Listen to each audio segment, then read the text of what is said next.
Sa ibang balita, na-frame up lang daw ang 3 Pilipinong nahatulang guilty sa Qatar dahil sa mga kasong pang-espiya at pananabotahe ng ekonomiya. Ayon po sa mismo mga kasamahan nila sa trabaho sa isang government-owned company roon. Ang isa sa mga Pilipino nasentensya ng bitay habang ang 2 iba pa habang buhay na pagkabilanggo. Darito po ang report.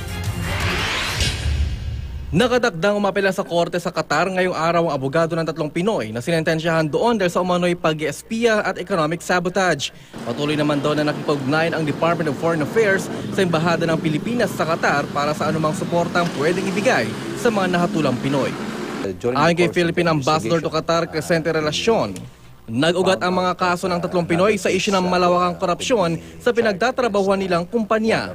Na mag-imbestiga raw kasi mga otoridad ng Qatar, nakita sa laptop ng isa sa mga Pinoy ang mga dokumentong naging basehan ng kaso.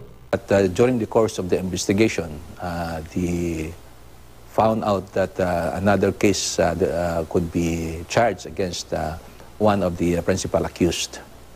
And that's why they were building up that case. And this came out, this espionage case. Ang ina ng isa sa 3 hinatulang Pinoy, tila pinagsakluban ng langit at lupa. 4 na taon daw silang nakipaglaban para mapalayang anak at idinite noong April 14, 2010 para sa kasong espionage. Pero nitong Mayo, habang buhay na pagkakabilanggo ang pinataw sa kanya, bibitay naman ang isa pa niyang kasamahang Pinoy. Hiniling ng ginang na wag muna namin siyang pangalanan. Halos araw-araw umiiyak ako. Lalo na pagkaganyan na meron akong nababalitaan. Pagka tumatawag siya, talagang umiiyak ako. Kailan ko siya makikita? Bakit ganito ang nangyari? Wala naman siyang ginagawang masama. Ayon naman sa katrabaho ng 3 Pinoy na hinuli rin pero pinalaya noong July 1, 2010. Gawa-gawa lang ang kaso para mapagtakpan ang katiwalian daw ng isang Qatar national official sa kumpanyang pinapasukan nila. Siya ay under fire, siya yung dinidikdik according to the auditing para mag-testify against sa kanyang amo.